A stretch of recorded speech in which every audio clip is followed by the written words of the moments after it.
so it's time to start throwing them inside the engine. So now we have to make sure that the crankshaft is turned at the bottom dead center. We're working on the first now. So number one, I'm gonna double check, yeah, this is number one cap. Put number one connecting rod. Okay. First I'm gonna oil everything and then I'm gonna stagger them, the piston rings, very well.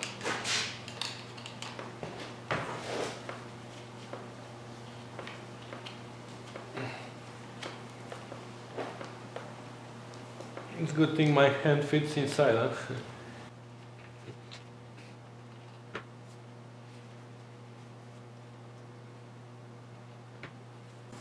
Make sure there is oil even inside the grooves. It's gonna smoke in the first start, you know, but it's good everything to be nice and oily. Now there is a direction on the piston. Here it says front. Also the connecting rod needs to be with the open part towards the camshaft, and that's how it goes. So I'm gonna put it temporarily here to wipe my hand, because I hate my hands to be oily. Even though I wear gloves, it's still the same thing, you know. Okay, so to keep it a little bit higher, I'm gonna run a screwdriver like this. Now I'm gonna stagger them. So I'm gonna put the gap on the second ring towards you, and the first one towards this way, and the gap of the oil ring, one is this way and the other one is this way. So they're pretty far one from each other. That's the idea, to be as far as possible one from the other. You know? And now we take the clamp, ring clamp, and we're going to tighten it around the piston. Now we can pull out the screwdriver, and I'm gonna tap very, very lightly the clamp on top.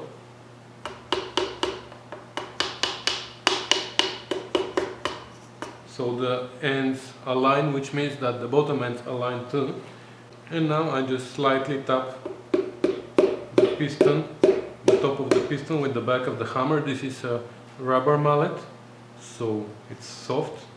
I'm not damaging the piston, and if I feel any pressure for some reason, I will stop. I'm not gonna keep tapping it, but I see that every time I tap it slightly, it goes down a little, like a millimeter at a time, but slowly, slowly it will go in. That's it. It is in. I'm gonna slide it all the way down with my hand. I'm guiding the end of the connecting rod to stay away from the crank so it doesn't scratch it. And now I'm gonna turn the engine around.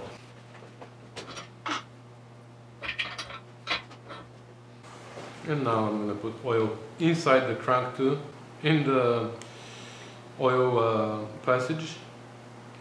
So I'm gonna fill it up.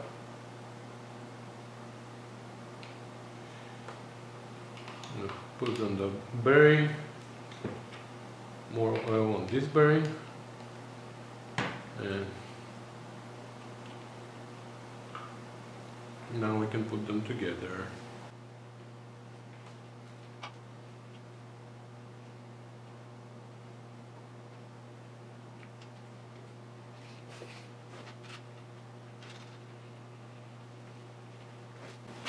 I'm going to tighten this just slightly with a ratchet, and when all the 4 connecting rods are in, I'm gonna torque them.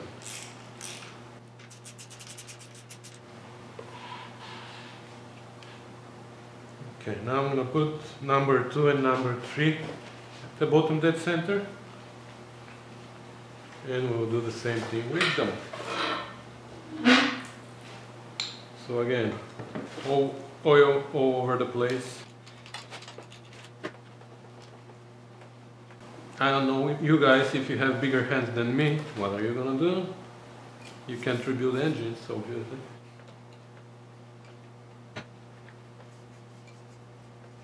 Okay, and again, front of the engine, camshaft. Carefully not to scratch the cylinder. Screwdriver.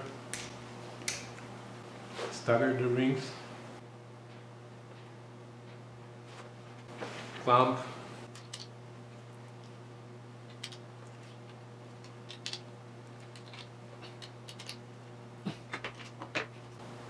Very light tap and very light tap.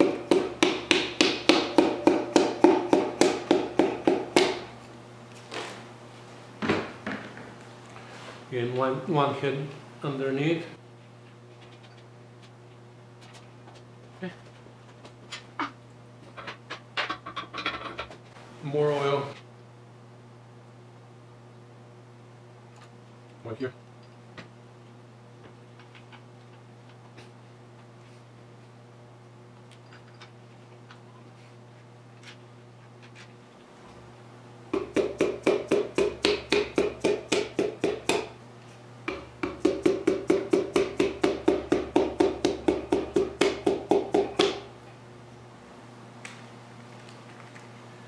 So the torque here needs to be 45.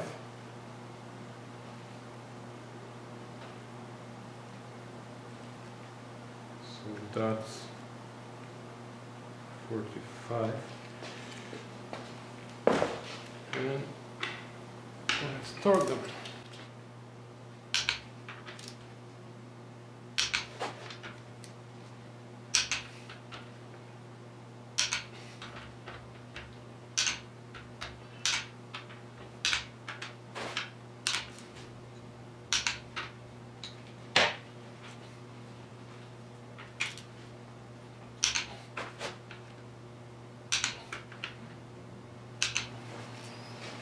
So it's time for the oil pump. It's held by 3 bolts that are all the same, but for some reason they don't give me gaskets for here. On the TR4 there is gasket that comes here. On the TR6 they didn't give me gasket in the set, and for this one too, but I believe that there must be a gasket there. So I'm gonna just put a little bit of gasket maker here just in case. Even though they don't give me a gasket, I'm gonna still use my own gasket. So this hole needs to match this hole. Okay. Now the 2 rotors.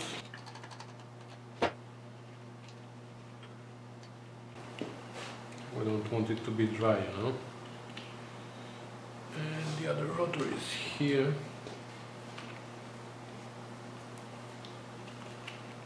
I'm gonna oil it too and drop it inside. Okay. And I'm gonna put some more oil just in case.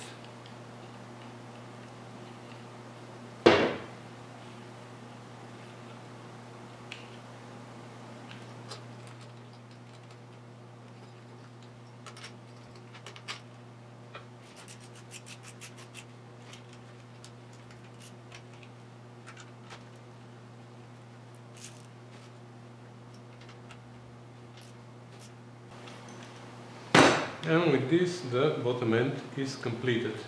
So now I can put the gasket and the sump.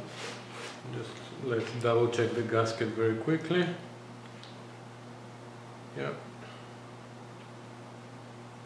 matches perfectly.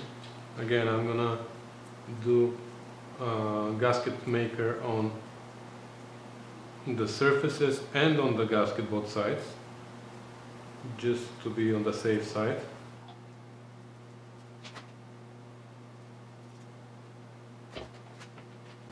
So now I'm going to put the gasket upside down first.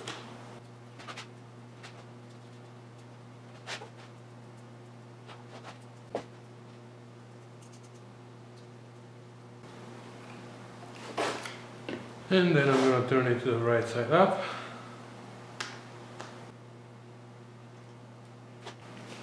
And put more gasket maker.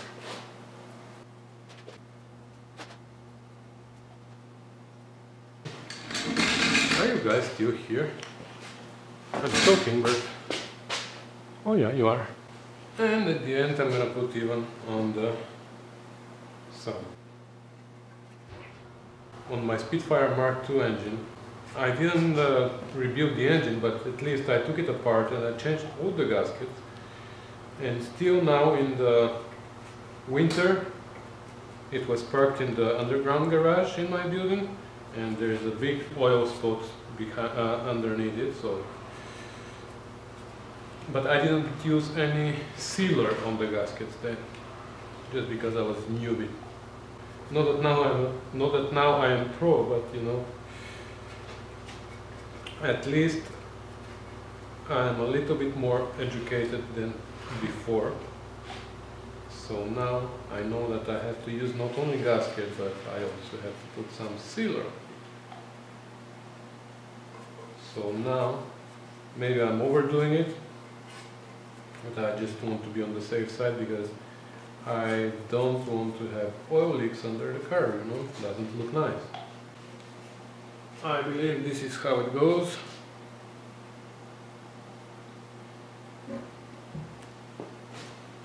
I hope I didn't forget anything. I mean, to do something inside or any tools inside. Did you see, guys, anything inside? Didn't leave any screwdrivers or pliers or something? I don't think so.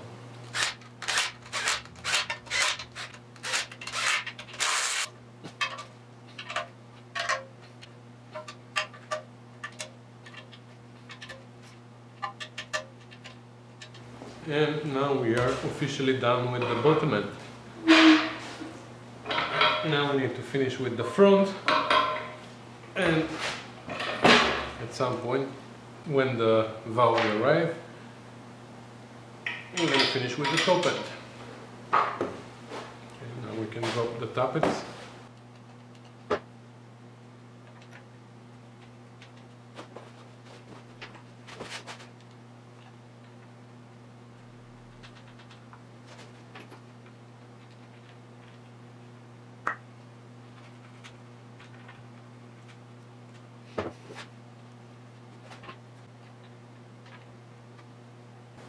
This plate I made for the TR6, and I hope it works here too. Not really. Doesn't work here, but maybe.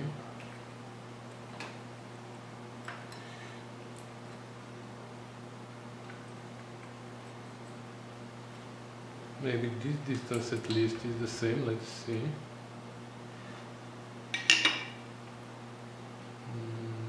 Nope.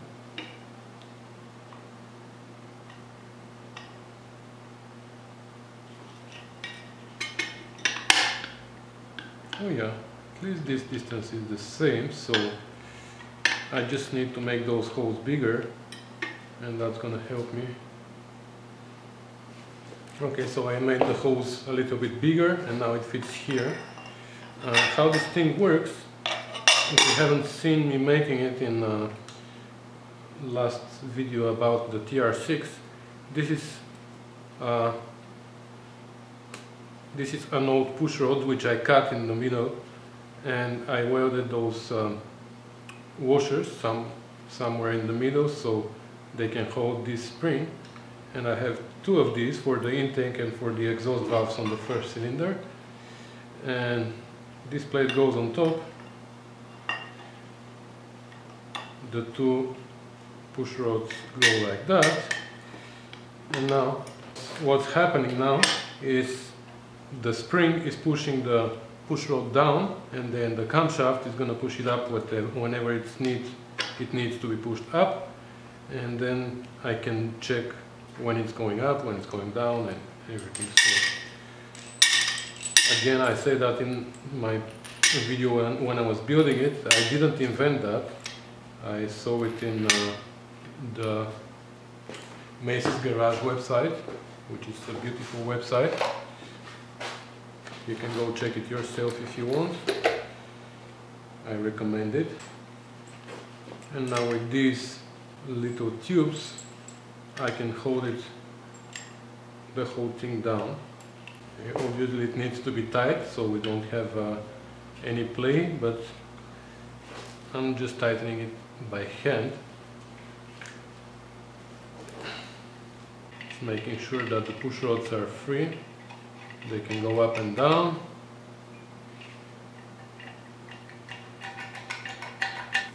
And also this thing has this hole right here, which serves also as a piston stop, so we can find the top dead center, the true top dead center, because you know, even if you see it here that this is at the top, doesn't really mean that that's the exact top dead center, because there is a few degrees on the camshaft where the piston stays actually at the top dead center.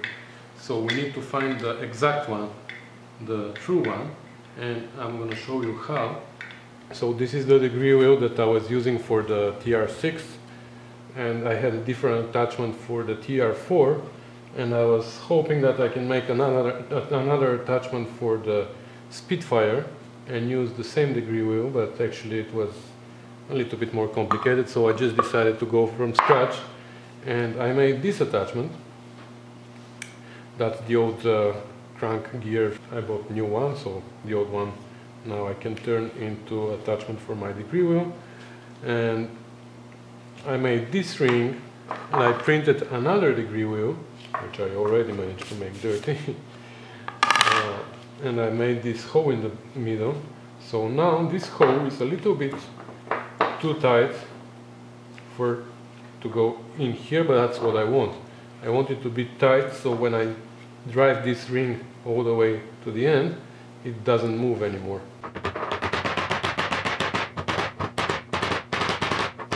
So I'm gonna go over there on the vise to finish it. Okay, so now that's all the way in, and I can't really turn it because it's really tight, so that's good. Because now I'm gonna just put this on top, and that I'm able to spin now. And with one screw somewhere, anywhere, I can secure it to the one at the back, and that's it. And if I need to adjust it, I'm going to just loosen this screw. I'm going to turn it into a different position wherever I want it, and I'm going to secure it again.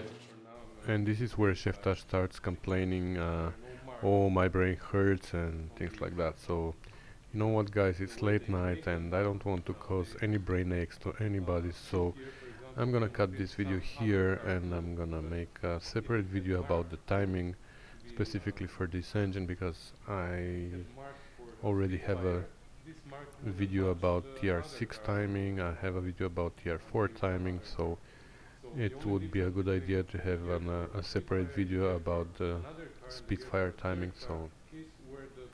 So again, thank you for watching, subscribing and commenting, and I'll see you in my next video.